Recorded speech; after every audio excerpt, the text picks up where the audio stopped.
Yo, what's up, Isaac? That's sick, dude. I hope you stay there. That's big for the Crabby community. We gotta represent.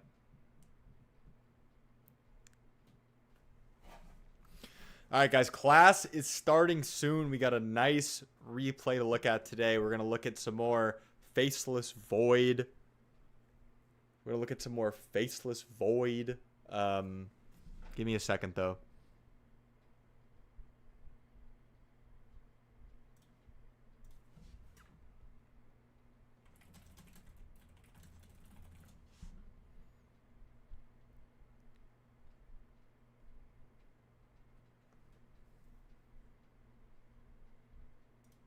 What are the spreads for TI looking like? I don't know. That's funny, though. I haven't really gotten into sports betting yet. Who do I think is winning TI? These are my predictions. This is my predictions right now. I don't know. I actually don't know. I'm not really very confident on these. You think Paris winning? That'd be cool, but I don't know. Pairs look kind of shaky. It's just so hard to say. That's the thing. It's so close. Like, it's really hard to say. I want Extreme to win. I want Ahmed to win. That's who I'm rooting for, and that's who I hope wins. I don't know. I think a China Grand Finals, like, doesn't really make sense. That would be too hype. That's the problem. That would be too hype.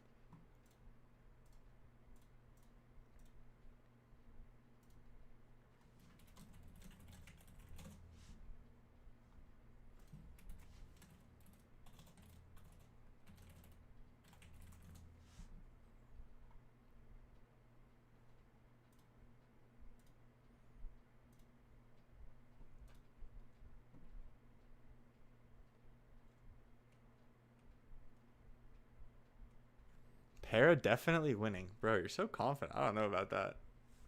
I think I would be okay with Para winning too. Para's probably my second choice. You put Nigma over BetBoom? I don't know. I feel like Nigma kind of sucks. But I feel like I'm biased to like put the teams that I watched. Because when a team's winning, it's really easy to like say like, yeah, they're gonna own.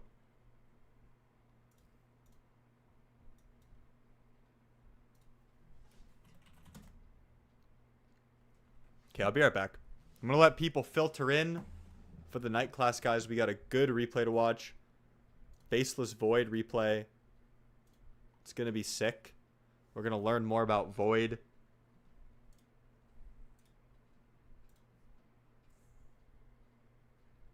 I never watched Nigma or BetBoom games. Not into those underdogs. Nigma is definitely an underdog. I don't know if BetBoom is an underdog. BetBoom is like really good. They are a robust team.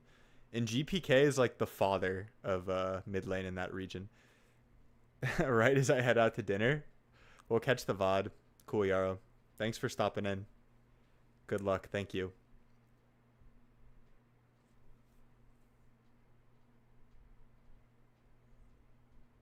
Yeah, BetBoom's pretty good. GPK is I mean, he's kind of been like the best mid laner in that region.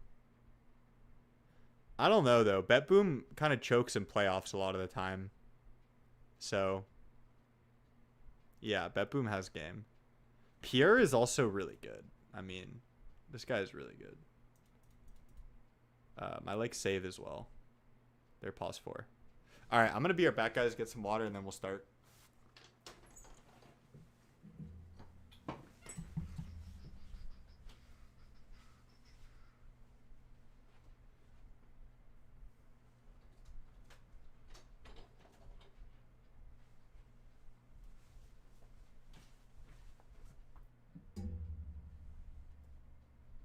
What's up, John Dong? Very early, I see. Yeah, this might be the time that I do this going forward.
I'm very torn on having Ame or Pier. Yeah, I think all the carries did well. I have Satanic. Satanic did well too. Because it takes their best game, so it's like all the carries are gonna have best games. I'll let you in on a little bit of sauce for being early as well. So Paravision is playing Heroic, and they're probably gonna stomp Heroic. So Satanic's probably gonna have a really good score line for this game. So that's why I'm putting Satanic. But it's, I don't know. You also want a long game, right? So it's kind of goes both ways. But Satanic is a very consistent player. Some of Ame's score lines, Ame be like dying sometimes. Satanic don't be dying like that. Same with Pier. Pier don't be dying like that.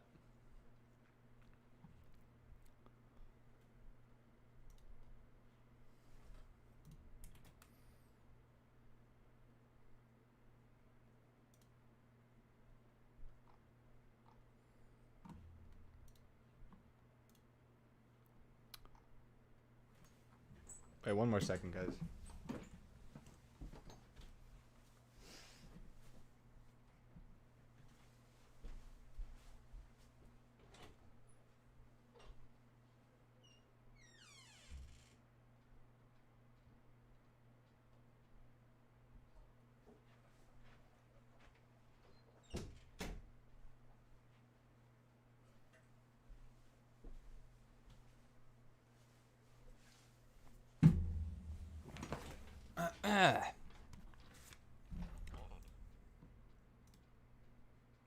Just gonna give people a second to trickle in here.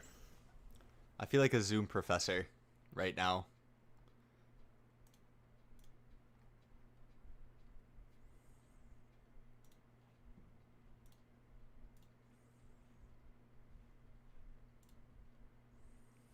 What's up, Finch Fitness? Chat! What's up, chat? How we doing? If anyone has any questions for me, I can answer them. Pure, my goat. Pure is one of the best to ever do it. Pure has a more... Actually, we'll just start right now, guys. Looking rugged? Thank you. I'm feeling a little rugged, if you know what I mean. But yeah, guys, Pure has a more like active play style than a lot of carries. So I'm assuming he's going to be a little bit more active in the early game with his Chrono than Satanic. And I would recommend more of the Satanic play style for pubs, just because a lot of what Pure's doing like is relying on his team with his active plays. But we'll see, because he doesn't actually have like that many KP. I mean, 16 out of 24 is a lot. But yeah, so that's kind of what I'm expecting. I mean, if you're good at it in a pub, you can make it work. But the problem is people pick it who are bad at it. And they ruin the game. All right, let's jump into it.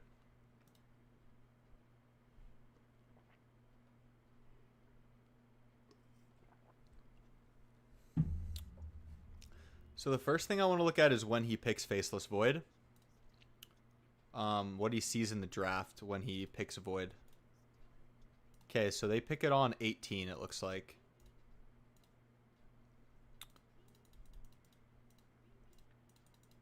Okay. So what makes this a good Void pick is that it's really, really hard to kill him. Except for Disruptor. So he only has like one problem, basically. None of these other three heroes really do anything to Void. I mean, Invoker's okay against him, but usually if he has like a hero to combo with. So like Invoker plus Disruptor is good. But Invoker in a vacuum, like, can't really disable Void because he can just time walk away and heal, like, all of Invoker's damage. And Faceless Void is one of the best heroes against Templar Assassin in the game. Eventually, he'll go the Eye of Scotty item on Faceless Void, which I've said before is, like, the item to get against Templar Assassin because it slows her attack speed and also slows her. And he does go Scotty in this game.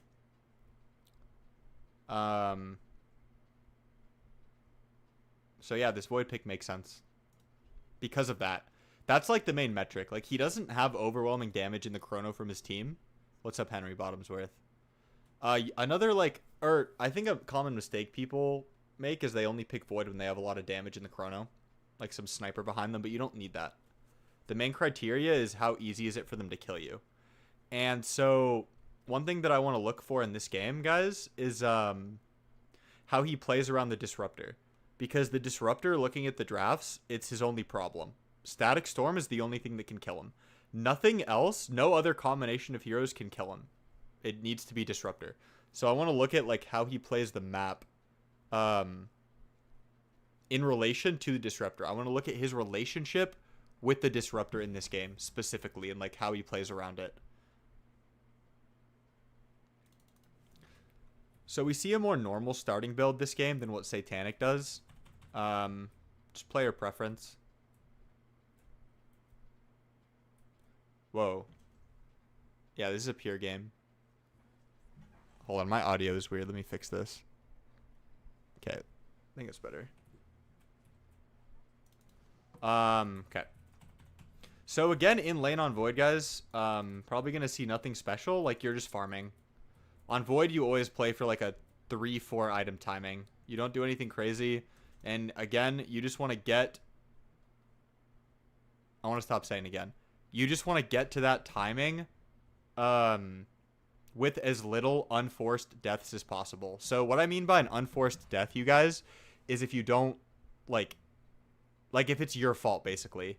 And what do I consider not your fault? Actually, that's not a good way to explain it. I'll just say a forced death is if like the enemy 5-man smokes and uses like Doom on you, right? That is a pretty forced death. And obviously you want to avoid that if you can, but that kind of death is like, it happens. An unforced death is if he dies in a 2v2 in this lane, right? He should never die in this lane. How can they kill him unless he messes up? That's what I mean by an unforced death.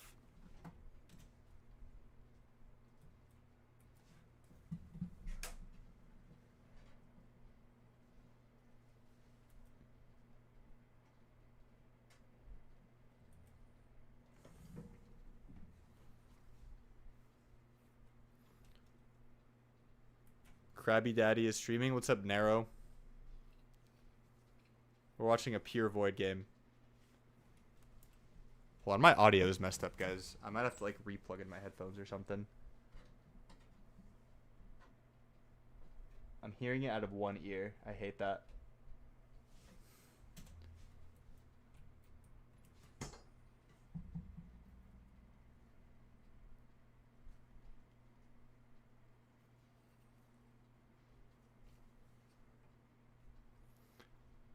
While you're fixing your audio, may I ask what your favorite food is? I like seafood.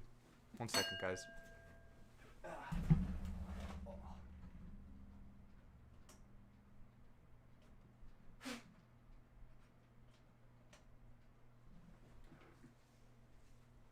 I don't know if this is gonna fix it. I might have to just get new headphones.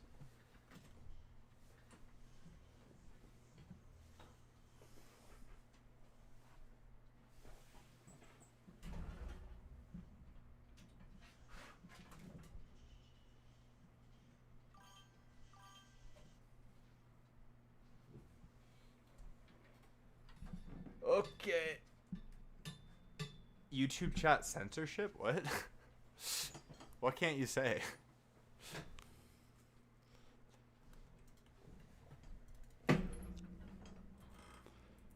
Okay. Alright, my audio is not fixed, but it doesn't matter. We're just going to run with this anyway, I guess. Did you catch Snaking's Chen? No. Actually, I did, but I was not paying attention to the Chen. Okay, we're going to go back, guys. So... laning, we're just rushing the Helm of Iron Will. Like, nothing crazy. He's just going to punish the enemy if they walk up like he did on that Slark there.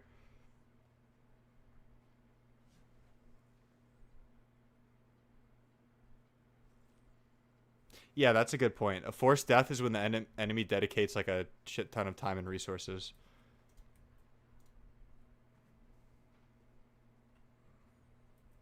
Okay. So this Helm of Iron Will rush is very standard. It lets you just sit in your lane.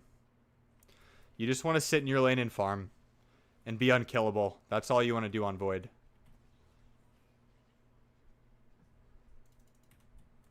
Yeah, Mars had some crazy performances, guys. I'm good, Jackrabbit. How are you? I'll look at an Amar performance after this. Whoa. Okay.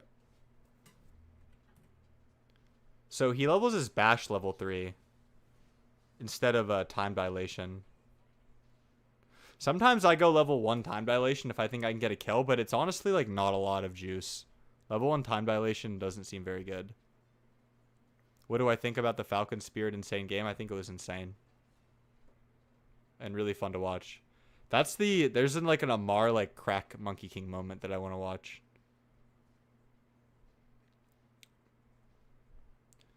Okay. So again, laning on Void is pretty standard, nothing crazy.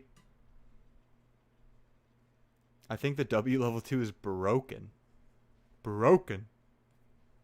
Yeah, no, Dota esports are hype.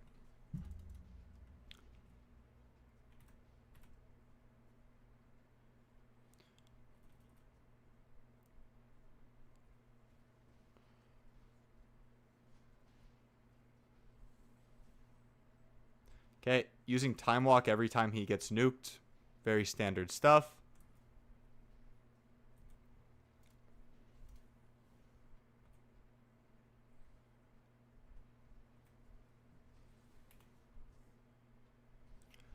Crabby for NA next year? I hope so.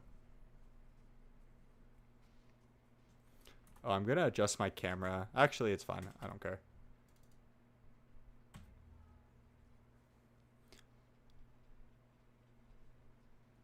So he's holding his Chrono skill point. That's interesting to note. I mean, Time Lock's better for farming.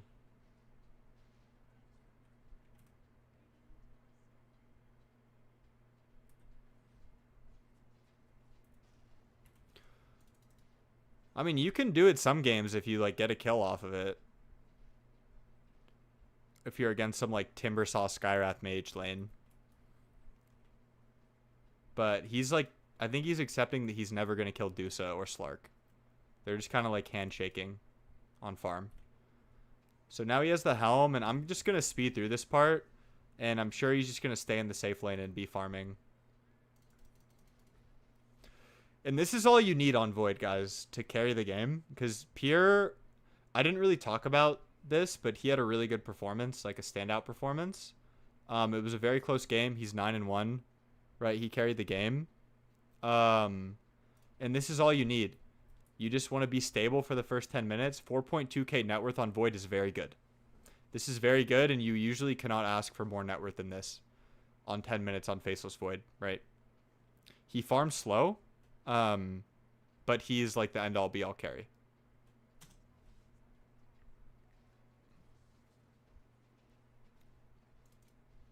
Let's see. I'm watching for when Disruptor hits 6 and what he does. So, Disruptor has TP. But it needs to be more than just Medusa. It needs to be like Disruptor, Medusa, Slark, and then an Invoker Sunstrike, and he would probably die.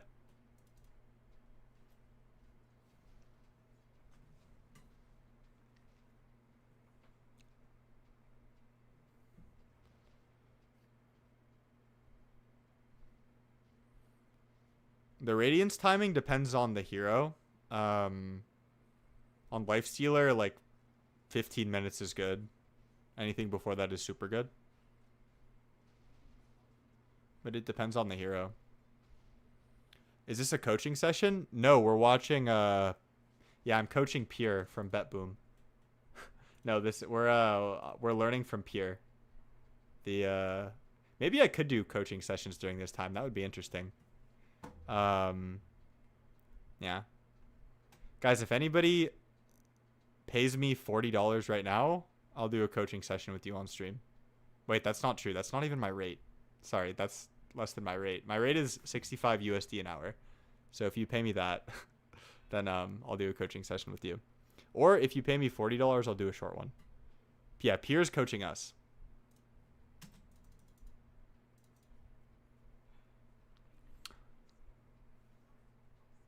Okay, so now Disruptor has level 6. right? And he's missing. So what Pierre's doing right now, I think, is really noteworthy and insightful because this timing is not a coincidence, right? Disruptor just hit 6. He doesn't see Disruptor on the map, and his team is top. So this is like a really good and also fundamental. It's a really good and fundamental like read by Pierre, because a lot of the time when your team is top like this and they're not having contact with any enemies, it means that the enemy team is like mirroring them, right? Because if the enemies are making ever making a move, they're going to be bottom, or they're jungling, right? That's the alternative, because nobody's showing on the mid lane either. So what does he do? He doesn't like sit. You have a few options. One is just sitting in the trees and waiting for more information. The other option is like joining his team. So he's just going to join his team. Okay, he actually sees the Disruptor. So his team knew that there were enemies there. I like this as well in addition to what for the reasons I just said. In addition to the reasons I just said, because if he just sits bottom, he's going to die to Disruptor eventually. He knows Disruptor wants to gank him, so he's just like a sitting duck, right? He's a sitting duck bottom. So instead he comes top and opens this up with his team. And you can do this in a pub as well, if your team's like posturing there. Obviously, it's not going to be as coordinated as what just happened. But he's going to take this tower. And then by taking this tower, he's safer from Disruptor because he's over here.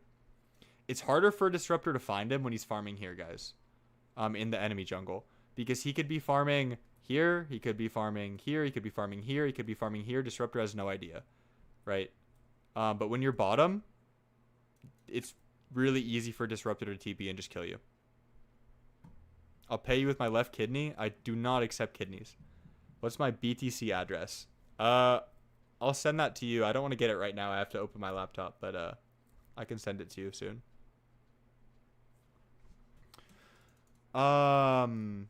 Yeah, so this is okay.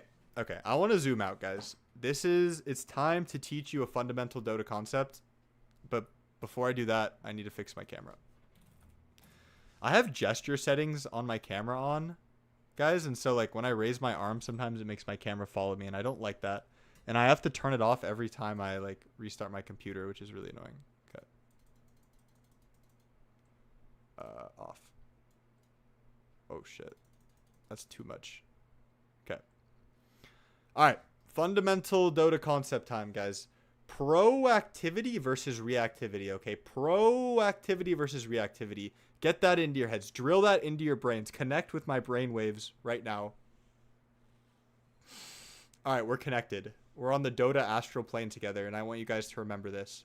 It is always better in Dota to be proactive than reactive. So this is him being proactive and making space for himself versus being reactive is like he waits here and he gets ganked and he's like reacting to the gank.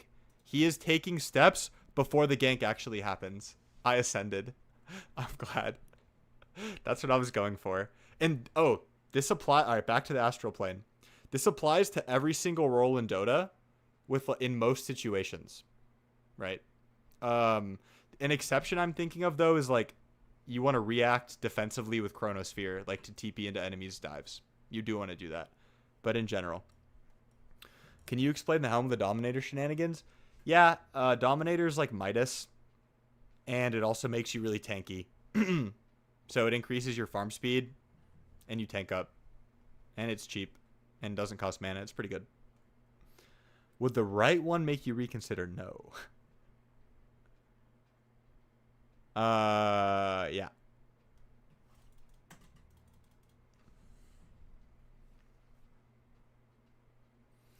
How is it like a Midas? It gives you golden XP when you use it on the creep.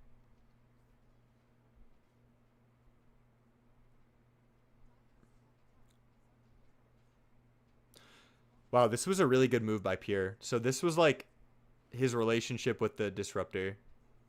Is that he took the top tower. Okay, but now he's going back bottom. So this is interesting to me. I'm going to go to the last 60 seconds and see if he saw the Disruptor anywhere. So he gates. Okay, so he saw Disruptor die. But he doesn't know where Disruptor goes after.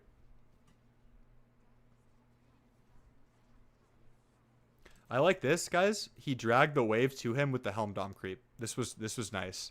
He stopped the wave from going under his tower and he dragged it to him. So Pier is a player, I've noticed this. This is Pier specific. Pier is very conscious of every single wave. So when he went top, guys, this is really fucking cool actually. When he went top, he's conscious of this wave. So look, he's holding this like the whole time with this Helm Dom creep. Because he's conscious that, because before he went top, he got the last wave, right? He got this wave. With this creep, whatever. And then he's conscious of the next one that's coming right now. And he holds this. This wave is Pier's responsibility. As a carry player, it's your responsibility to get every single wave that comes into your safe lane for like the first 15 minutes, usually. Obviously, don't do it if you're going to die. But it's very good to do. So this is Pier's like North Star in his gameplay. It's getting every single wave. I've noticed this with Pier specifically.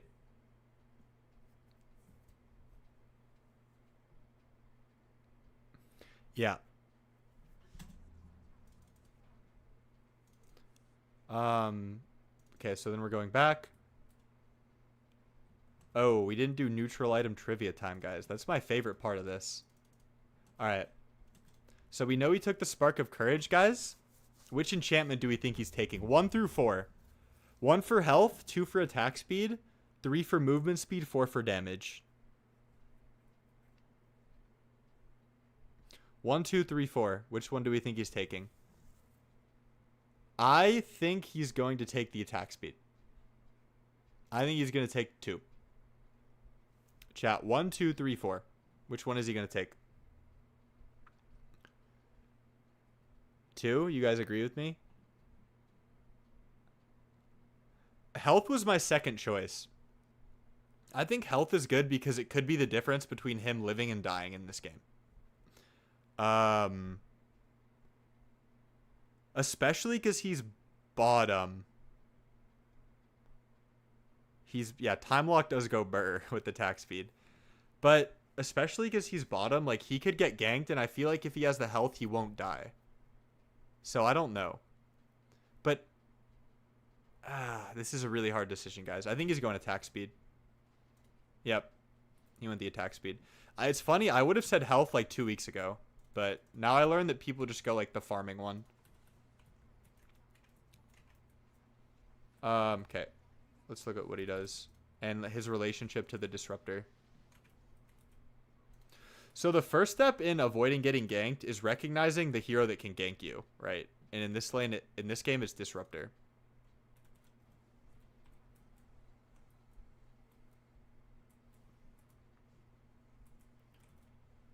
Okay. He's like baiting the static storm basically. So this is another example of how he's being proactive rather than reactive to counter the disruptor. This is really interesting. Because he went and like made disruptor use his ult. And now he knows that he's safe for the next 90 seconds.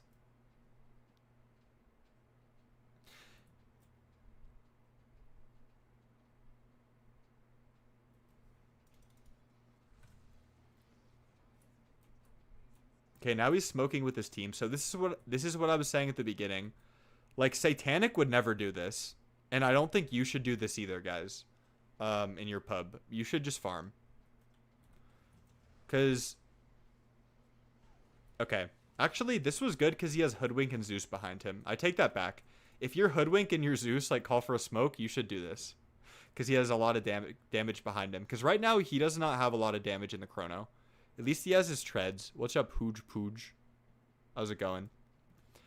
At least he has Treads Glove of Haste, so he has like something going for him. But you should never do anything like this if you're just like naked Helm with a Dominator. You should never.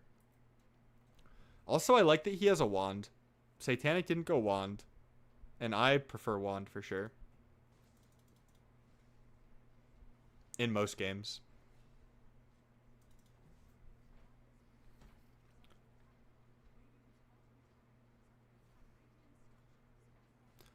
So he was very conscious that he has damage behind him in the chrono. And then he's just back bottom.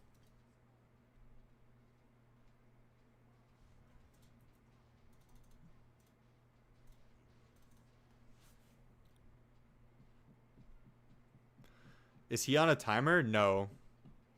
He's not on a timer because he has a really good carry to carry matchup. Void against TA is all day. TA will like tickle Void late game. TA doesn't do anything to Void because he has so much armor.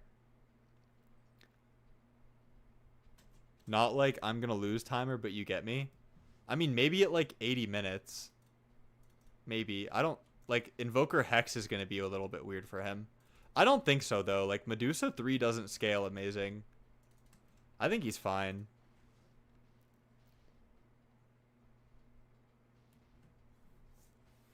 And also, I generally don't like to think about things in terms of like a timer like that, like who has the better late game, because it's all about net worth differential. Yeah, Faceless Void is probably the best like late game scaling carry right now.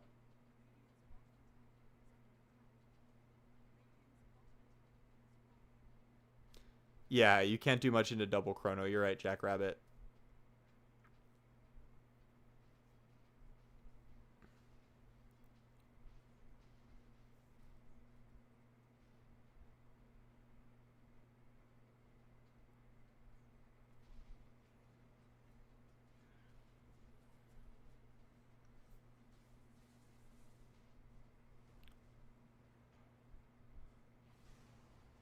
Wow. Okay, so this is another move that I would never make, and I would not like recommend you guys make. He TP's mid to try to help kill the Dusa. But again, I would recommend just farming. Because he did get some negative momentum from that TP. He missed out on some creeps for sure. And on top of that, he doesn't have TP now to like defensively react with Chrono. And this is part of the reason, like in a pub, your TP, I mean in pro, your TP is super valuable also. That's not what I'm trying to say.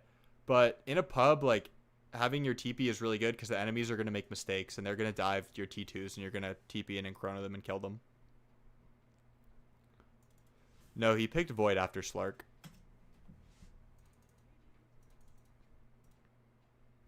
This game is Pokemon Simulator. Oh, I saw that meme. That's funny.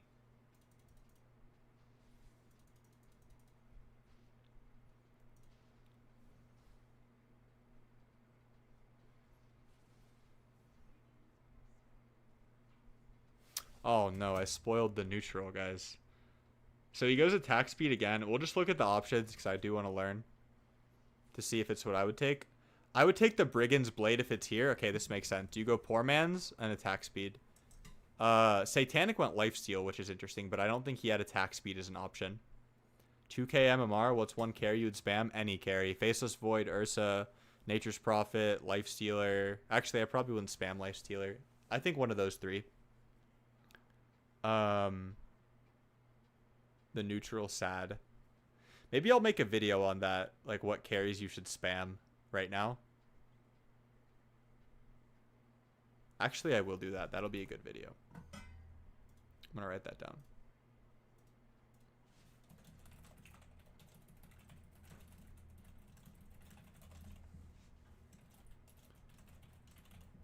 I just did a carry tier list, but I think the community needs. Yeah, these T2s do feel bad. What do you look for in low MMR carries? Your 10-minute net worth, which is the same thing I look for in high MMR carries. Everyone loves top 5 lists and tier list. Yeah, you're right, Fatty. I'm gonna do a top 5. Crabby's top 5. Top 5 carries to spam for free MMR. That's what I'm gonna do. Okay.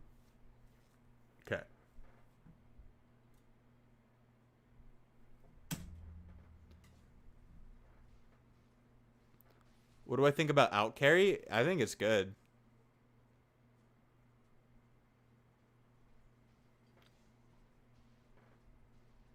Hey guys, it's your boy Crabby here. I might do that actually, just as a bit. I think it's a good bit.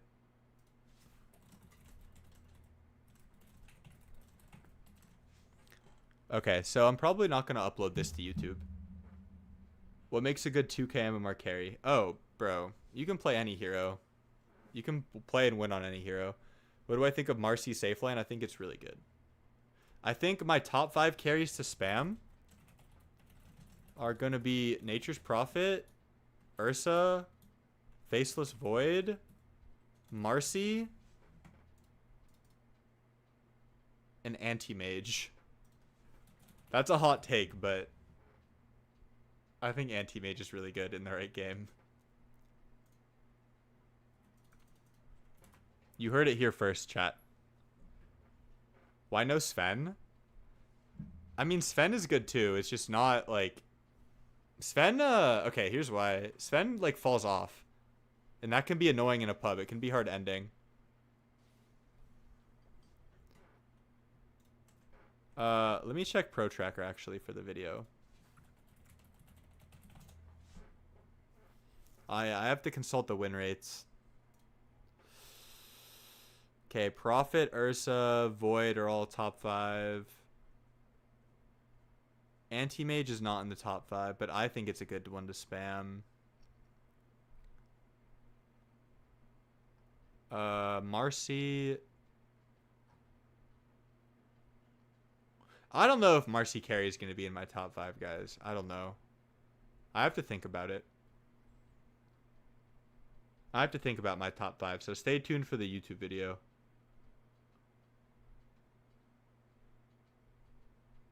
Stay tuned for the YouTube video, guys. Because Marcy's hard. But I think if you can play it, it's in the top 5. No, Prophet is in the top 5 for sure. Prophet's in the top 5. Prophet's like top 1.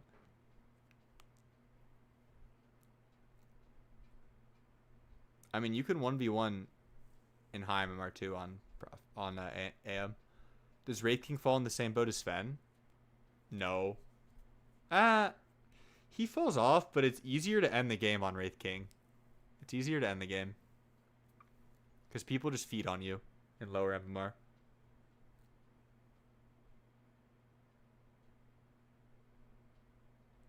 Okay. Let's go back to your regularly scheduled program. The Manta choice interests me. I would think he needs BKB for the Disruptor ult, right, guys? But Manta, I've learned, is a very good item against Templar Assassin as well. Because she just gets overwhelmed by any illusions. So I think that's why he's going Manta.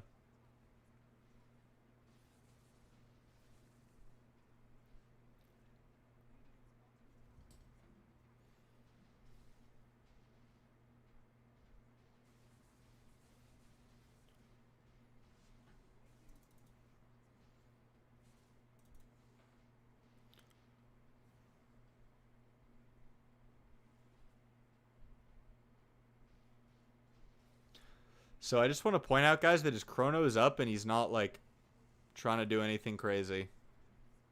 Okay, he's getting ganked. He's just farming some Ancients. Don't forget to farm the Ancients.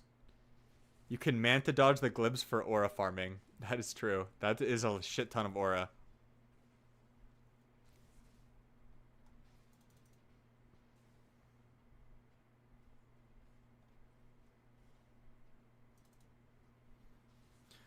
Okay, so I'm curious if he goes and makes a move with his Manta. And he doesn't even finish Mjolnir. He just goes straight Manta. This is a very different Void that I'm used to seeing. And I don't like it as much. I think Satanic or Yatoro would not be doing this. I think this is like a pure special. And I don't really like it.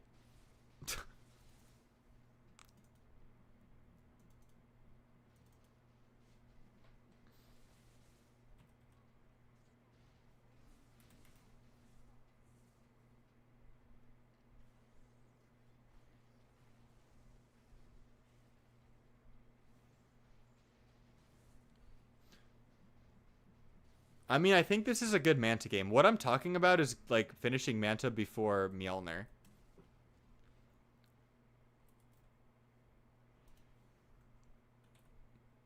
He's actually using his Mantas to push the wave. See, the funny thing is this doesn't do anything, guys. Like, his Mantas here... this is how much Manta's nerfed. Isn't this sad? His Mantas get him, like, 1 creep. They get him literally 1 last hit from his Mantas. Who was last pick this game? It was Medusa 3 was last pick. Pretty weird.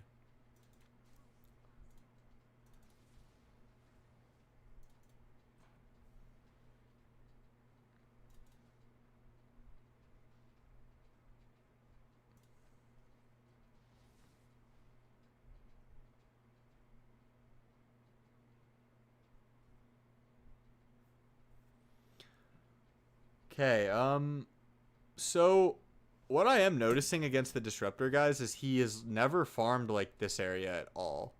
His heat map has only been basically here, and then like when he was bottom, right? He's farming very, very safely against this Disruptor. He knows Disruptor's here. And so he retreats to his Ancients.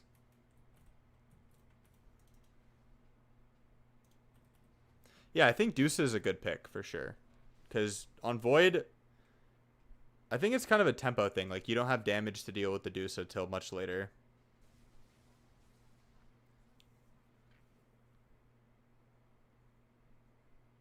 Okay, so everyone's here right now because of Roshan.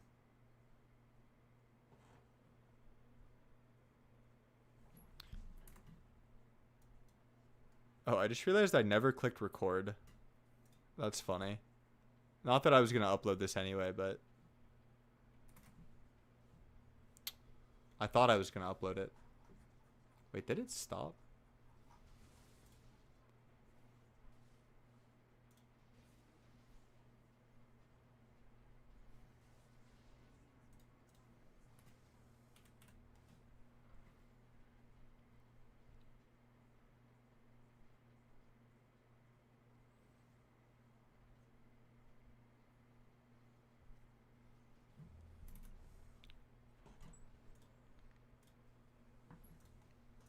Okay, what I want to look at now is Chronosphere usage in the fight. Because I think I have it down. I have the farming down on Void. The TLDR is just like be Giga passive. Don't do anything crazy. But I think my Chrono usage could be a little bit better. So let's skip.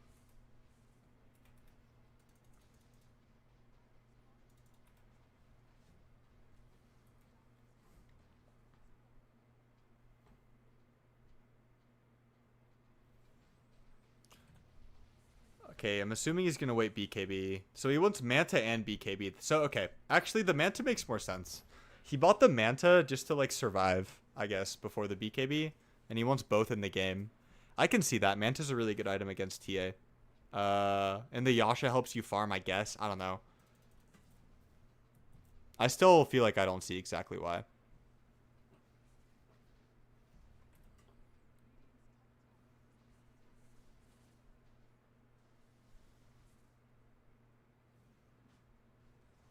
Okay, we're going to zoom out here. So what does he see? Oh, he's so... First of all, he's like 100 gold from his BKB, so... I don't know if he's going to go in here unless it looks really good. This is the kind of thing where I would go in and like regret it. Okay, so he's not going to go in. Oh, man. This position sucks to be in as a carry. Oh, TA also has the silence trap, so that's another reason he has the Manta. So I guess he feels like he needs Manta and BKB. That's why he has the Manta, because he feels like he needs both. He feels like just the BKB is not going to cut it for survivability. And Manta's good offensively against TA. Because another option he has is like BKB Disperser.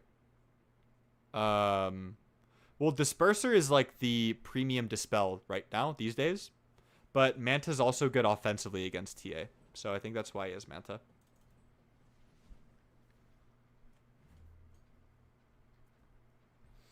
Okay, so he did wait for his BKB, guys, before he's going in. That's important.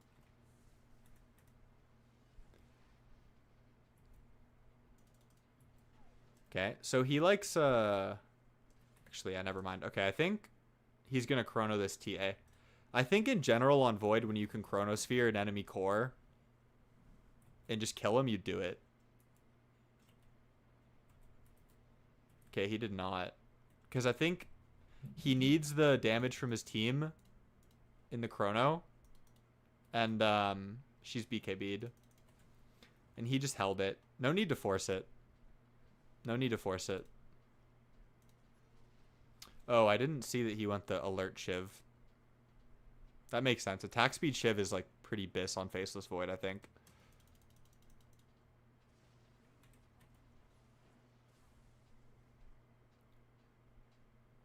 He did a lot of like running around with his team there. Guys, am I like... I feel like Satanic is a much better player than this. Or at least Satanic is more of like my play style. Like, he just spent so much time just running around with his team and not hitting creeps. I feel like Satanic would never do that. Satanic would never do that. Okay, now he's hitting the Roche. Okay, GPK is killing the Disruptor for him. So now that Disruptor's dead, he has a free fight.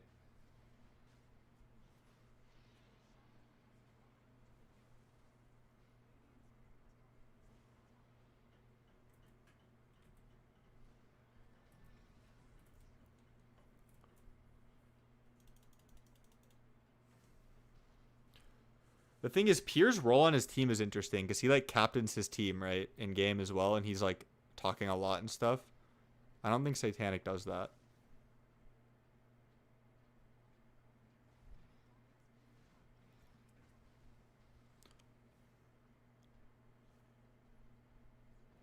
Okay, so now he feels really strong with Aegis, so I think he's going to hit the top T2.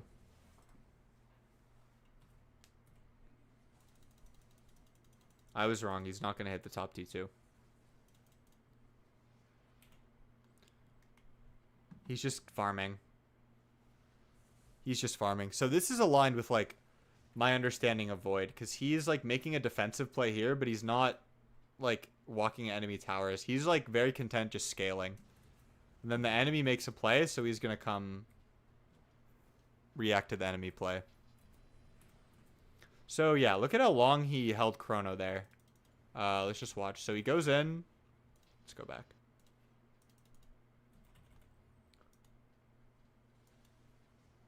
So we're TPing. Okay, we're on Invoker. We're holding Chrono because he has all these defensive tools, so there's no need to, like, feel like he needs to kill anybody right away. And then hit, and then he Chronos. When he gets 2. So he, like, hits the Invoker, and then he just waits until he gets the 2-man for it. So you don't need a Chrono right away when you have these defensive tools. But now TA is, like, hitting for free, right? That's, like, the scary thing about Chronoing Invoker. But again, I think with your Chrono usage, any core that you can kill +1 in the Chrono is good. That's, like, kind of what I'm seeing is a pattern. And, like, what makes good Chronos in my games. It's a core you can kill. I'll say a relevant core you can kill, +1 other hero in it. Because I also think if he doesn't get Dusa in the Chrono, he can get Stone Gazed. So that's pretty good. Now he's hitting the support. Yeah, this is just the TA Void matchup. Like, TA looks a lot healthier here. And TA has 3,000 more net worth than Faceless Void. Right? And the Void, like, almost kills her. It's crazy. But this is, like, Satanic's timing in the game. Like, oh, God. This inventory is disgusting. He's so farmed. So farmed.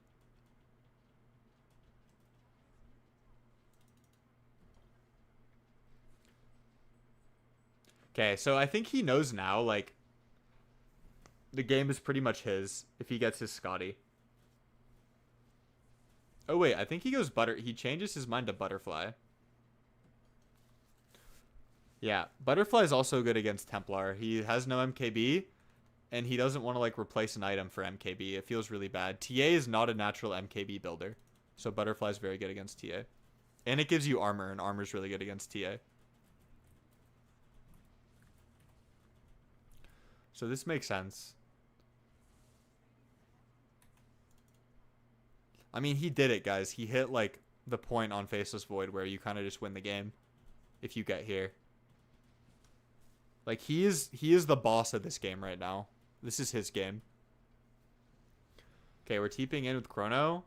I'm assuming that he's going to save his Chrono. So, again, let's look at the rule we developed. Core, relevant core. I would say Medusa is not a relevant core because he can't, like, kill her in the Chrono. So, a core you can kill in the Chrono, +1. Okay. So he waited until Dusa was in, like, execute range to Chrono the Dusa. And now he's just going to execute the Dusa. So you always want to kill someone in your Chrono, I think.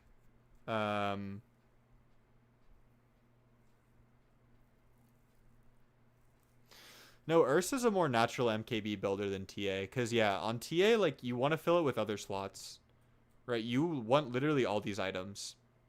You want every single one of these items. And you also need, like, Nullify or some games. Right? Satanic is something you want to buy. Butterfly is something you want to buy. MKB just feels bad. And it doesn't synergize with TA. MKB doesn't synergize with TA because she likes to do, like, big crits. Big physical damage crits. And MKB, like, the magic damage doesn't... It just doesn't synergize. She doesn't attack that quickly, right? So...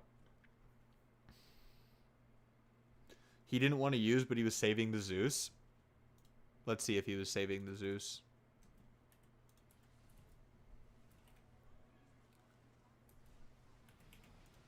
Whoa, whoa, whoa, whoa, whoa.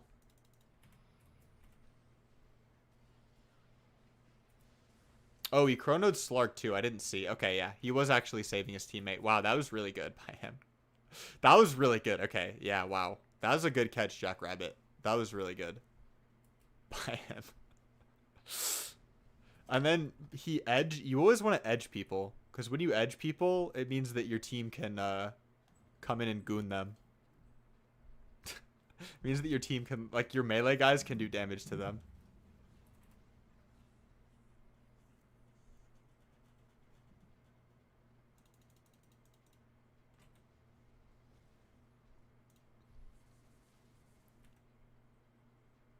Okay, so next objective in the game is Roshan, guys.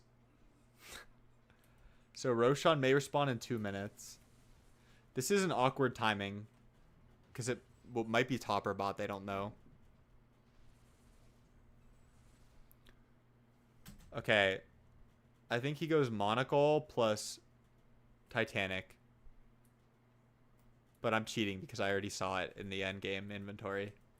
Yeah. Wait, let me, whoa, look at how many monocles came out, by the way. Wait, let me look at his options one more time.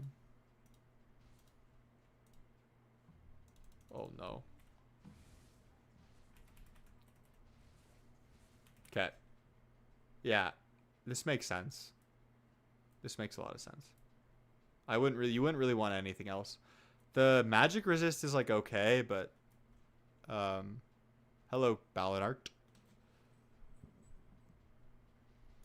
Look at how many monocles came out, guys. 1, 2, 3. I think there's a 4th. 4. Monocle is good. Oh, maybe I should make a neutral item tier list. That would probably go hard. As a video. Okay.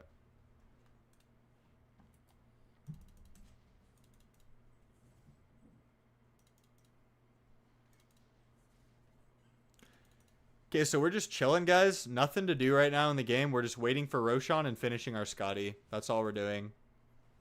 He's not going to do something crazy unless something, like, really good presents itself. Okay, now he has his Scotty. So now it's Roche time. So he's just going to stick with this team, not die on the map, and then get the Roche and end the game.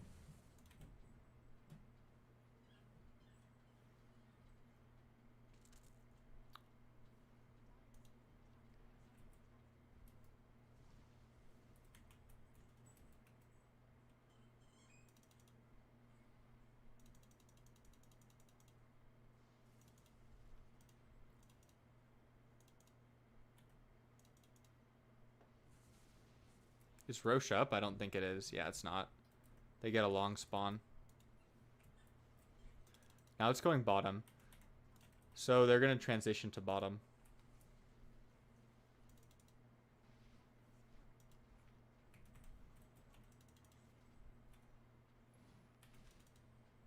Okay, but they know.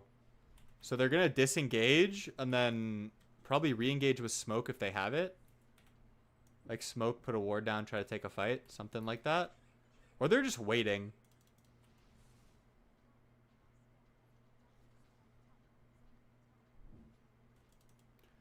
I want to see his chrono placement. Okay, wow. So he actually initiates with chrono there. Wow. So the Zeus ult into the chrono, guys. That's pretty freaking sick. So this is, again, this is core +1. And he's just going to fold a 0 TA right now, guys. He's literally just going to fold a 0 TA. Unless Slark saves him, but I don't think he can. So, what do you guys think? Do you guys think TA is dying in this chrono? Type 1 for you think TA is dying in this chrono. Type 2 for TA is going to survive.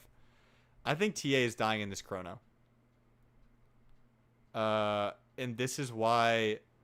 Yeah, shard plus neutral. This is crazy cast range. But... Yeah, type 1 if you think TA is dying, 2 if she survives.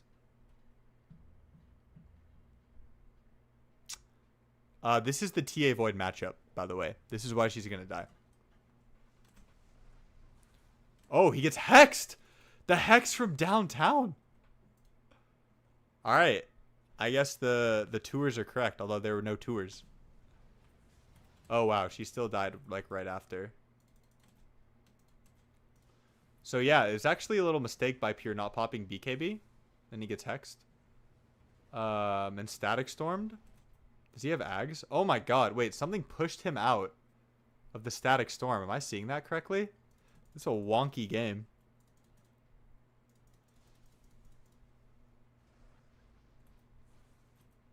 Oh, Invoker. Yeah, he gets deafening blasted outside of the static storm.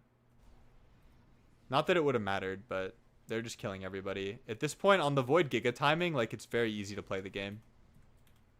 Okay, I spoke too soon, actually, because TA bought back. So he probably wants to get out. But he's going to, like, clean up the Disruptor, and now he's out. They're never really going to catch him with the Shard and the cast range from Monocle and Time Walk on a 6-second cooldown. Also, these talents make sense. This is what everybody goes. Lost my money. GG. So he survived, which is important.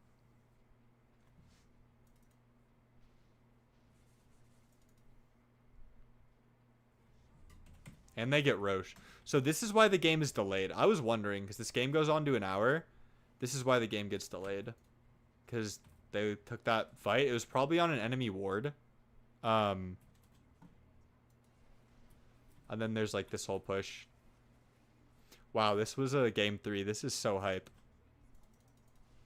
Okay, now he has Refresher. So I'm pretty sure they'll just win this fight with his Refresher. So I'm sure, guys, he's going to BKB when he Chronos now. He learned the hard way.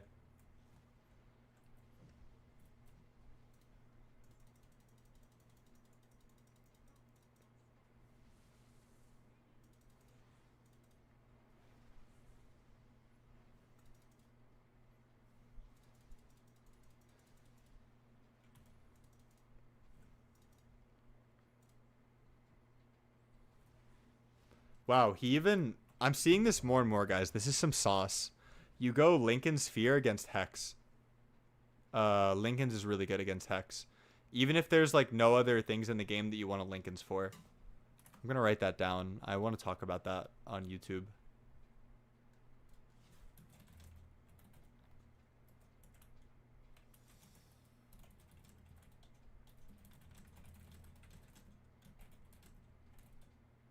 Okay.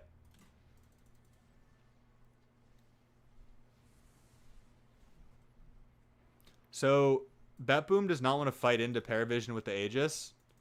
So they're just chilling, staying together on the map. But if Paravision, like, makes a move on them, I'm sure they'll retaliate, but they just don't want to be the one, like, starting the move. So I'm sure they're going to wait. Okay, Aegis is now expired. So now they're waiting Roche again. That's what they're doing. They're not running at tier 2s like your pub teammates do. You speed ran dinner to be here. I'm sure your girlfriend appreciated that. What's up, Yarrow? Oh, that's fucking funny. Okay, so they catch Disruptor.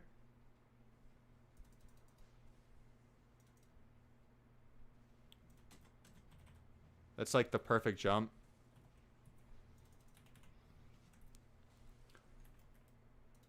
The Smokin' Gate is a good play. Pine and I run this in our ranked games a lot, and it usually catches people. Gate is OP, guys. I'm going to write that down as well. Twin Gate is OP. Guys, are there any tips that I said in the past of this stream that like stuck with you?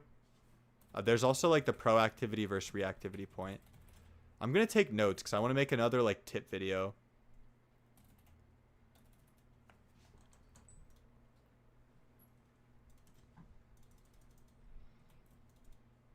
Okay, so there's a disruptor dead, so they're basically trying to find like any fight they can get. Oh, that's another tip that I'm gonna write down. Abuse numbers advantages. Like if the enemy are 2 dead, you can usually just dive in a pub.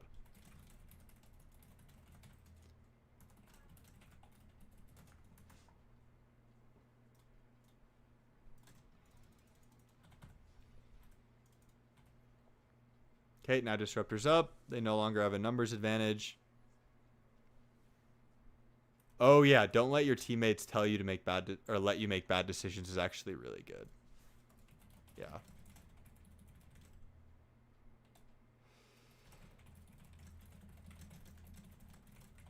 Thank you, Yarrow. That one's really good.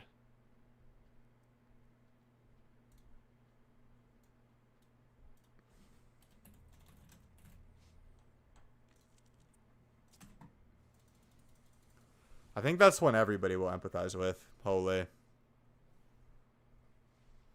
Because it's such a plague.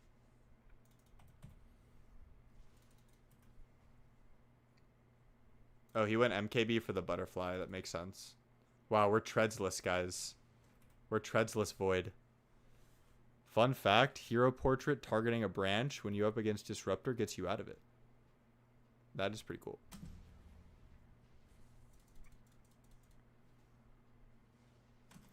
I have another tip to add. But I won't spoil it, so you guys watch the video.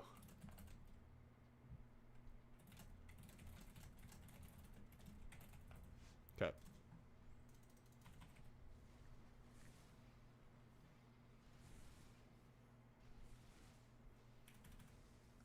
I just want to watch a team fight. Damn, Satanic is doing a really good job, I will say, in the TA Void matchup. Oh, wow, they get another Roche. That's crazy. I mean, they're up 16k. I guess I'm not realizing that.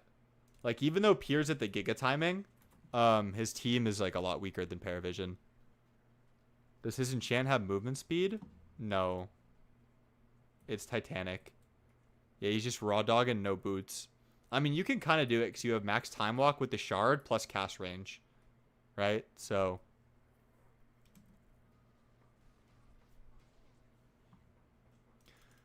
yeah, it is interesting that he willingly gave up his treads. That's always something that I, like, struggled to do. Because it feels bad. You're just so slow. Wow, he actually almost got caught there. Gotta go to bed, have a lab tomorrow, but have fun. Watch the MK game from Spirit. Yep, I will watch that. Laters. Later, Jackrabbit. Wow, he's going Moonshard, guys. Moonshard before Ag's Blessing.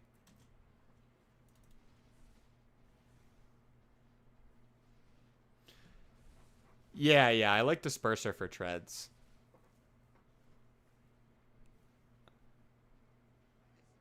This is not a very good Disperser game, I don't think. Actually, it's okay. It's okay. But he has Manta. We already talked about why he has Manta instead.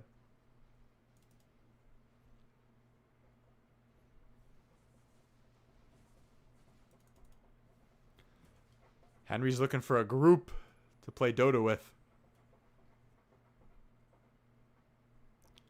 Henry, are you back on the Dota 2 instead of the 1x6? Is that a new development for you?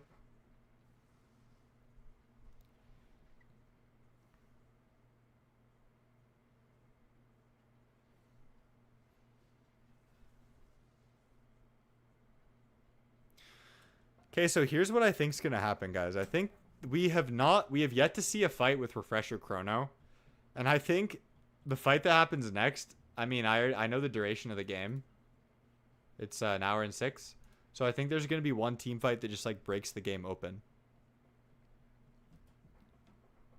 Didn't you play like ability draft, right? I see.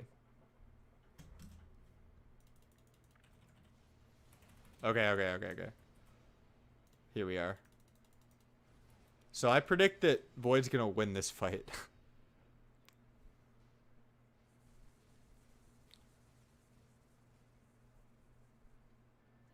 Oh, nothing happened. So he's just waiting for enemy mistake. Crazy stuff, guys. Crazy. Guys, this is a 60-minute game with only 30 kills.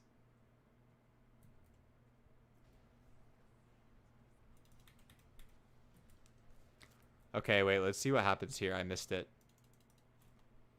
Okay, so they're going on TA. Wow. This is really good of his team to burst TA without using Chrono, because now he can Chrono TA for free. Even though they used Echo, I think GPK has Refresher. This late game Earthshaker Void shit, yeah, I feel like you just can't beat this. There are 2 Echoes, 2 Chronos. Like, what? Okay, so now Stone Gaze is out, which matters. I think part of the... Like, you don't want to Chrono into a Stone Gaze. I think he's been very conscious of that, actually. He's been very, very conscious of what spell affects his Chrono. And this game, it's Stone Gaze. And also, I never know if Depth Shroud actually affects Chrono. Like, I swear it didn't before, but now it does. I don't think it works in Chrono. I don't think Depth Shroud works in Chrono. But some games it'll be like Pudge Hook. Some games it'll be like Shadow Demon Disruption, right? You need to be conscious of what spells can like fuck up your Chrono and play around that. So now that Stone Gaze is out, I think he can just free Chrono.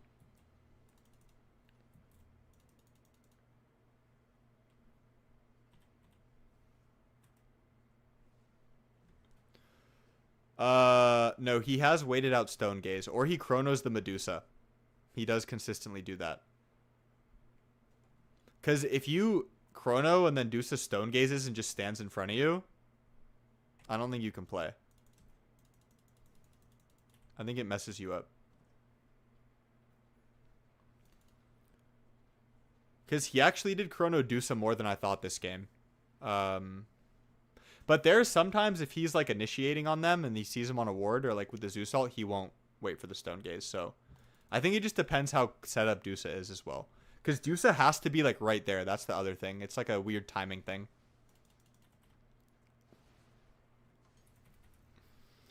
He didn't even use any Chronos.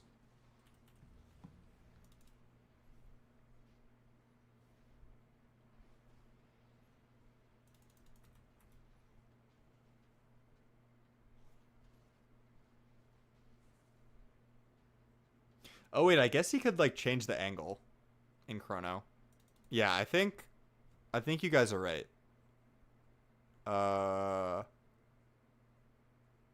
Yeah, because you can like rotate around the Chrono and change your angle. I don't think it matters actually.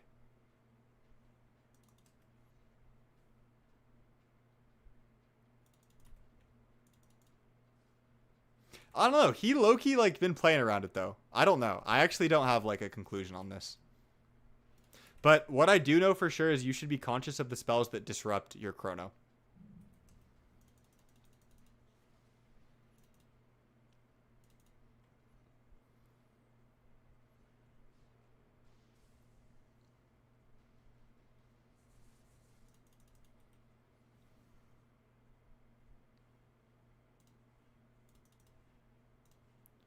They're 27k down. All right. Oh, this is going to be some good trivia time, guys. This is going to be some good neutral item trivia time. Moving for Gaze it is. Yeah. What do we think, chat? Actually, I already know what he goes, so I'm spoiled. Actually, I didn't see the enchant. I feel like that matter. Chrono isn't high DPS. Yeah, you're right, Yarrow. I think it matters too. I think it matters. And I think he's thinking about it a little bit. Alright, guys. I know what item he gets.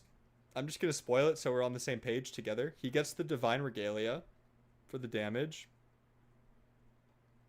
It's not the best Stygian Deso game. They have a lot of armor on TA. And Dusa doesn't care about minus armor at all. And Slark.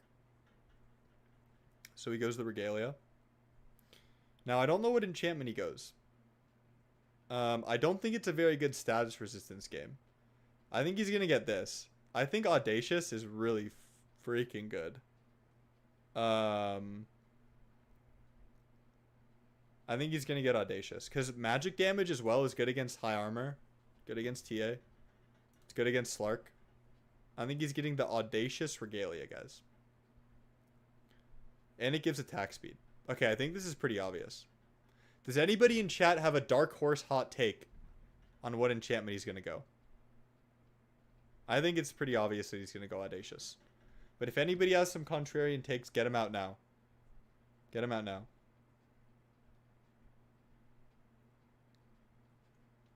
Alright, no contrarian takes.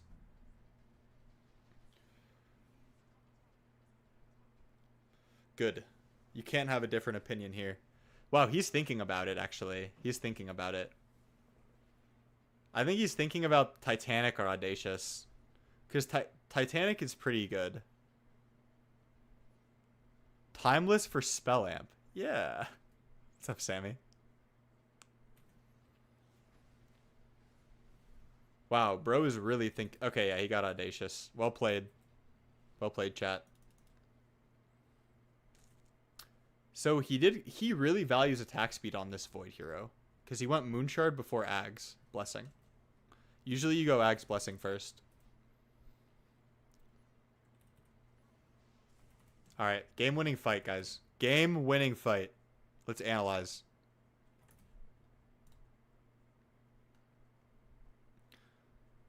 Okay, you know what? Can't talk. You know what I want to try to do, chat, is like analyze this fight in depth. Like I watched some of the Kezu videos and they really inspired me.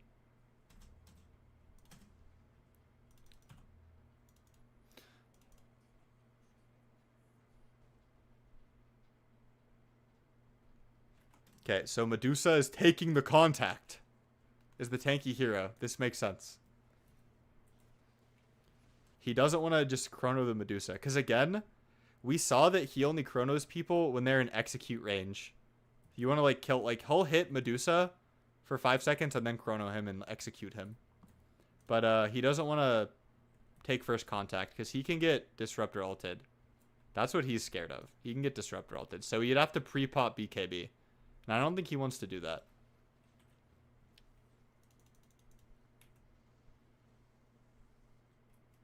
Wow, this is good positioning. Okay, we're going to zoom out, actually. This is good positioning by the boomers on this high ground.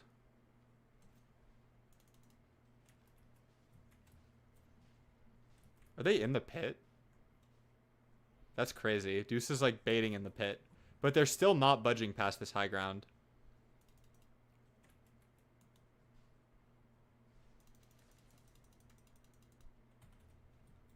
Oh, alright, we got action.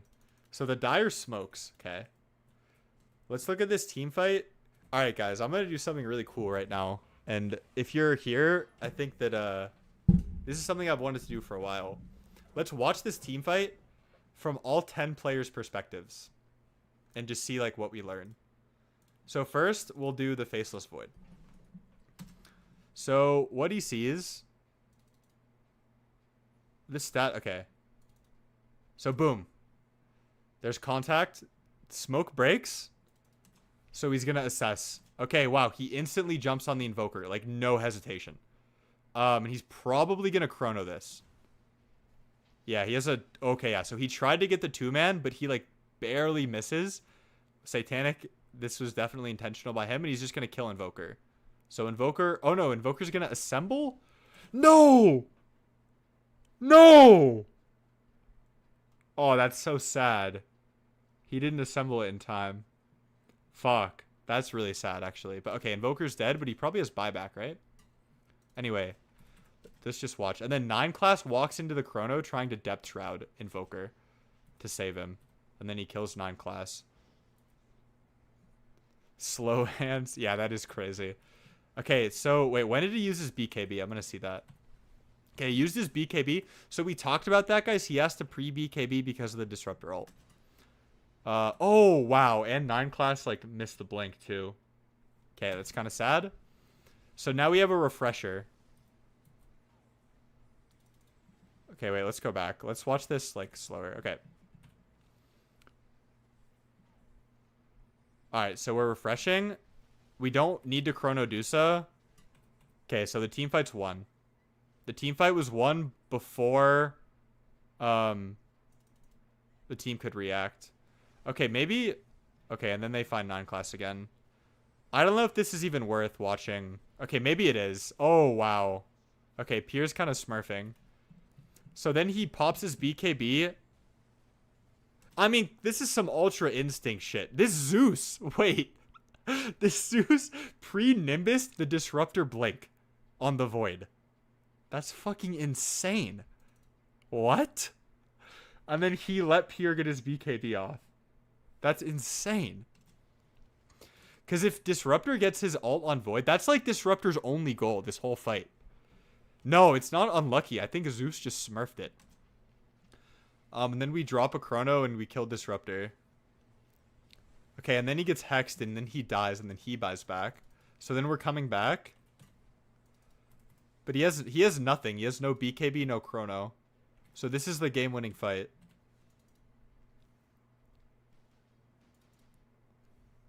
Okay, wow, I guess the fight's already won. And then they take Roche and then end. Because Slark dieback. Did they just end off of this? Let me see. No, okay, there's a lot more. There's a lot more that happens.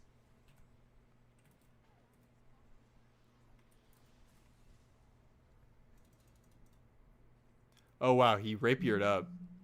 What? This is insane. Okay, and then with Rapier Aegis and Chrono, I think he can just Chrono Throne. Is that what happens? Does he Chrono? Wow, okay. Yeah, they're just pushing so fast. Wait, Pierre doesn't even see. Jesus Christ.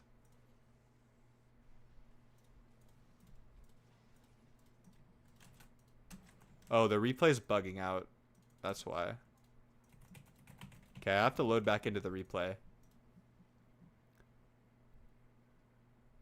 Okay, I want to watch the last fight from everyone's perspective. Or the second to last fight. Because that's, like, the fight that kind of determines the game, is the Roche.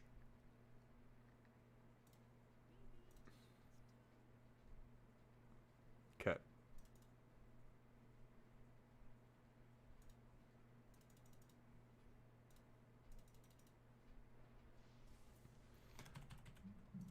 Let's watch it from Disruptor's point of view now. So we'll do Dire Fog. Disruptor. So Disruptor, guys, his only goal is probably to Static Storm the Void. So let's see what he sees.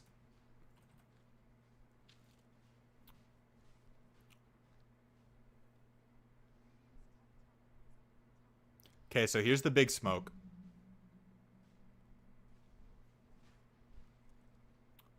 Okay, so we're wrapping. All right. So his Invoker takes contact and he's looking for Void. He's looking for Void and he blinked. Where is he? Oh, he's here.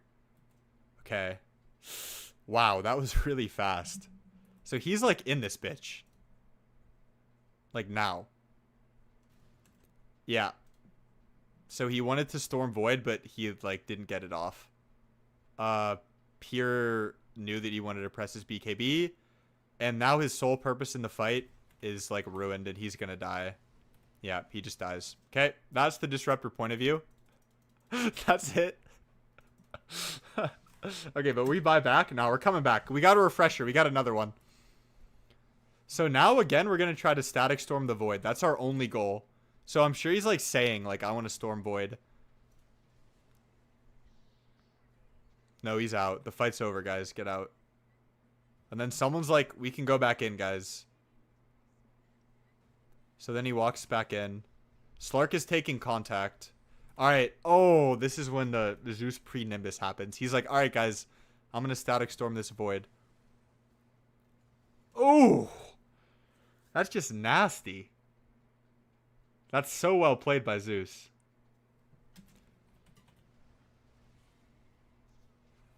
Yeah. Okay, so that's Disruptor's point of view. Then we're dead for good. We're dead for good. All right, let's watch Mr. GPK on the Shaker now. I think he saw him on the wave.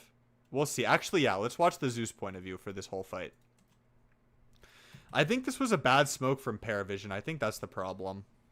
So, okay. The contact is going to happen like now.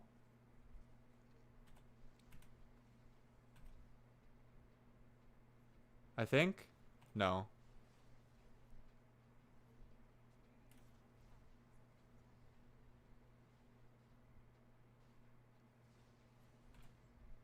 Okay, I'll remember the time. All right, so contact happens at 63, like 23.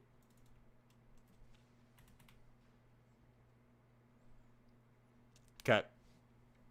So there's contact. All right, we're definitely retreating on Zeus. Yeah, his first instinct, guys, is to kite back. Because he wants to stand back and, like, cast his spells. So we kite back. Just walk out and then cast spells. That's all he's doing. He's just, like, on the back line of the fight. In a good position, just casting spells. Getting his damage off.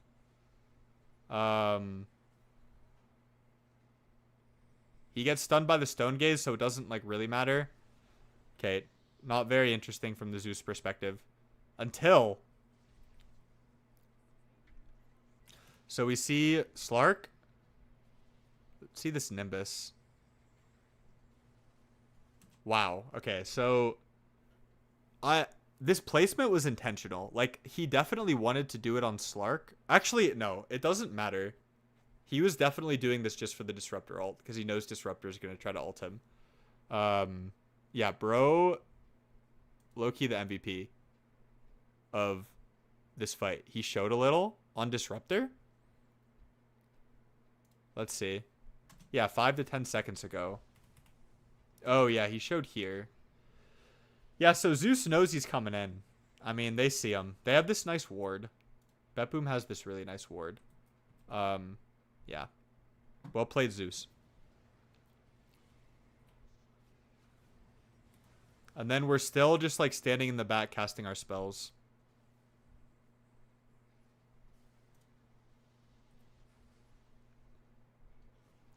Okay, fight's over.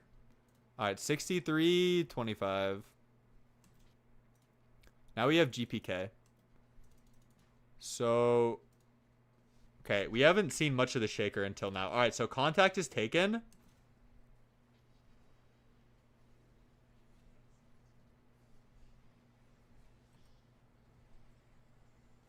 Wait, did he not have Echo? Wait, what just happened? Oh, he did Echo. Oh, he echoed, like, the fissure. That's really interesting, actually. Just for the Aftershock?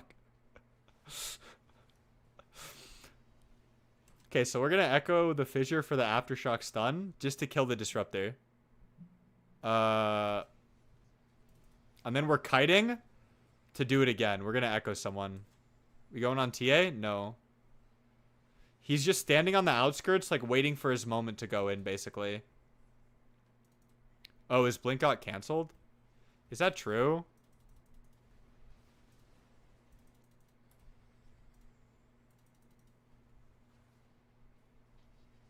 Oh, his blink did get canceled. What canceled it? That's really interesting. What canceled his blink? What? Was it an intentional cancel? Does anyone in chat know what canceled his blink? We have a mystery on our hands. Oh, it's Radiance. No. When does it get... Oh, it's Split Shot. Split Shot cancels his blink. I see. I don't think he knew that. Yeah. But I think you still get, like, an Aftershock on the fissure from your Echo, right? Or does it not work like that? I actually don't know. Okay, so we whiff the first Echo. Then we just kite back and we, like, wait for his moment.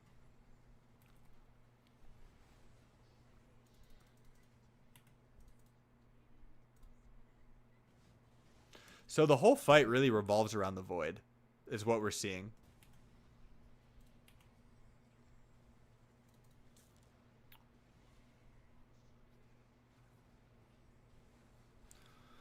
So this is cool by GPK because he really only, like, fissures before he does something. Oh wait, what did we use our second Echo on?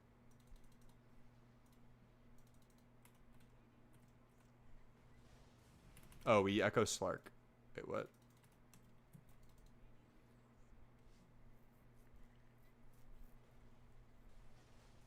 Oh, wow. But he dark packs it.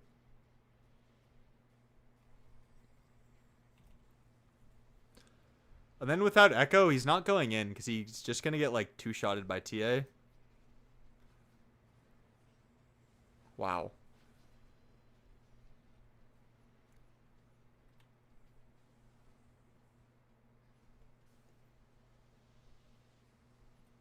All right, and the fight's over.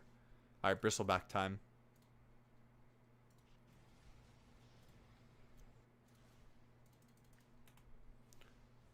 Okay, so I think bristleback's just going to see the disruptor like blink in front of him. Yeah, and then he gets hexed, and he's like, oh, I'm just going to kill the disruptor with my nullifier. Wow. It's really, I really feel like only a few things actually matter in this team fight. What matters is the chrono. What matters is just void, actually. And disruptor ulting void. I feel like that's literally the, or like hexing void. I think that's literally the only thing that matters. But that might be the carry player bias in me. And then we're just walking in on the Brizzler. We're just brizzling it up. Then we go to the mid wave. Oh, this is why Paravision goes back in. Ah, it's all coming together, chat. It's all coming together. Because Bristleback shows on the mid wave.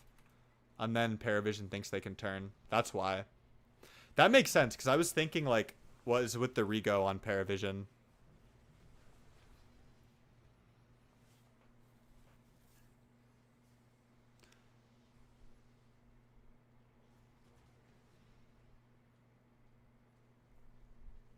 Okay, it's Hoodwink's turn.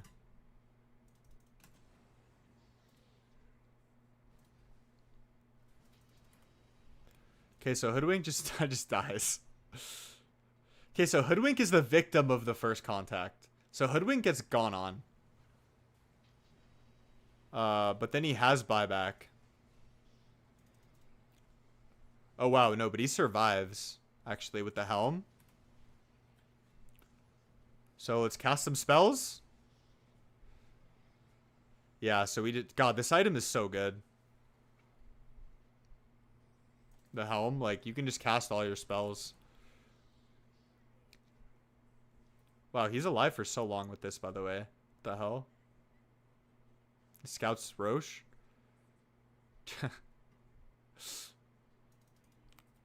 And then he's going to buy back on the Rego. Then TP. And sprint.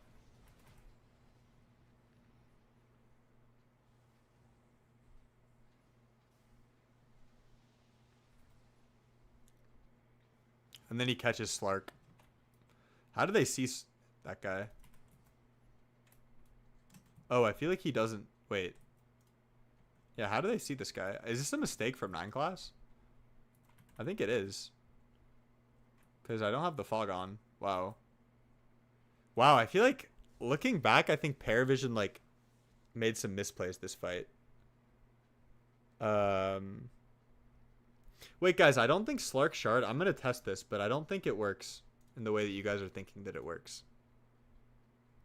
Because I remember being in a game and doing this on Slark and it didn't work.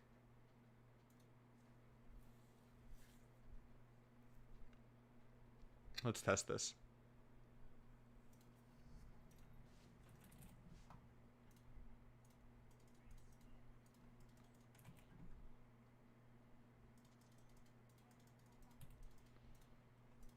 Okay. Actually, let's not do a Slark. Let's do a Brood. Okay. Oh, it does work. Okay, wow. Wait, that's interesting. I feel like it didn't used to work like that.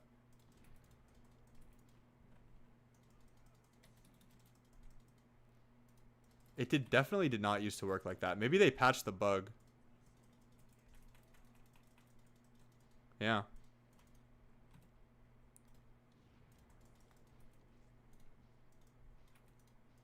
Whoops.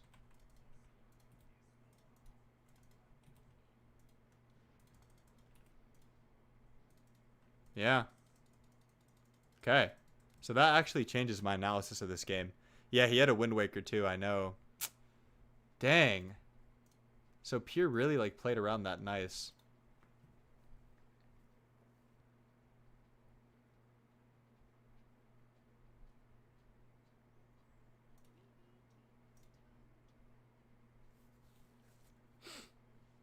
Okay.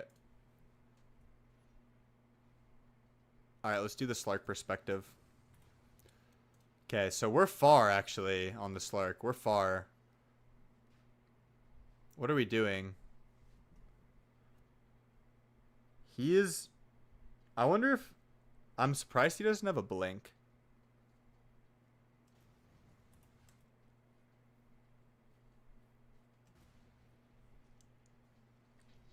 So he's like lurking here because he... Oh, this is why Void doesn't chrono.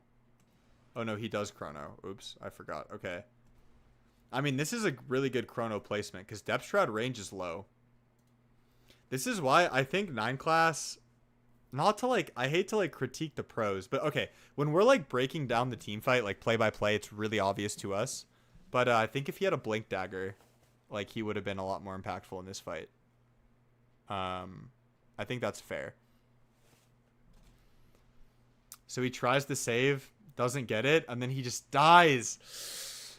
Oh, God. Oh, it's just terrible. I feel like this is just so unfortunate for Paravision. Didn't we buy back?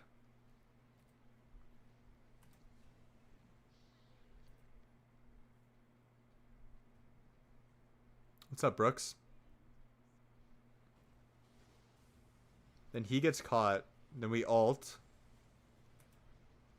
Then we get chronoed. Okay, so that was actually really good by him.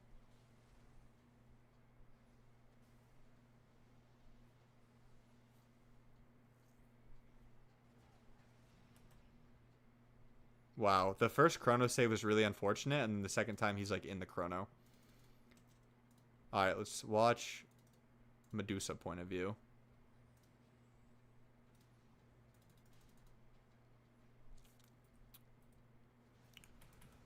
Oh, wow. I'm surprised. So, I think Invoker was not expecting to take contact here. They thought they were going to be over here. Yeah. Because this doesn't look very good. Okay, so we just want to get in there and ult.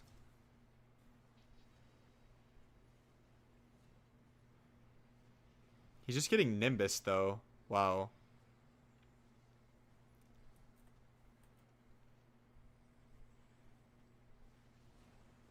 This whole fight, like, after looking at it, just feels very, like, tense from Paravision.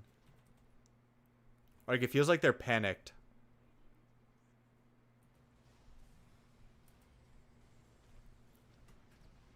And then we're dead, and we don't have buy. No, he buys now. Wait, what am I watching?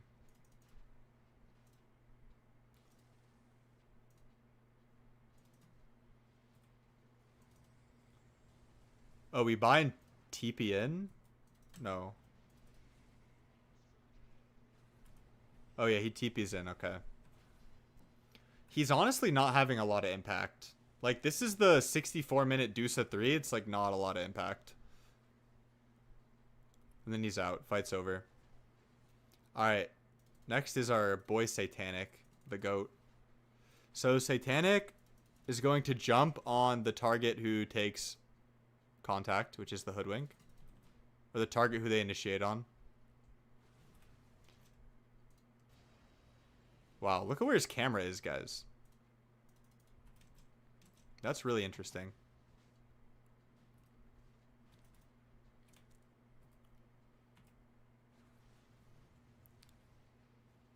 He's looking at Void. Then he finishes off the Hoodwink. He blinks outside the chrono. He can't do... This is the thing. Like, he can't walk up here and hit. He's gonna die.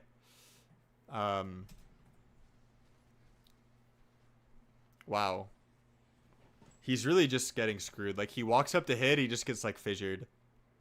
Did Hood have gem? Yeah, Hoodwink had a gem.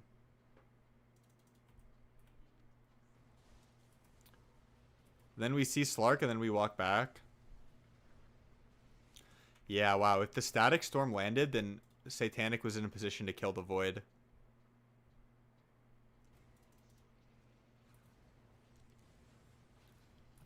I think Hoodwink had a gem. I'm not 100% sure.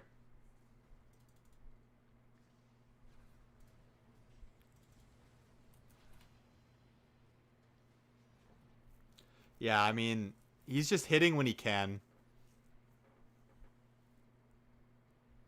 I think we watched everybody, right? Except Invoker. Oh, poor Invoker. Oh, wait, no, we did watch Invoker. Wasn't that the first one we watched? I can't even remember now. Because he, yeah, assembles it late. He, like, didn't know what was happening. Then we come back in.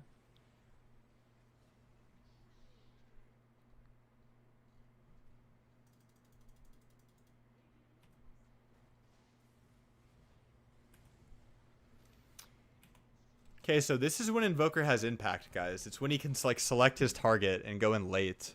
That's such an interesting thing about team fights is like the heroes who go in late have so much more power in the team fight. Because now we like miracle combo Void and it feels good. But the first go is so unfortunate. All right.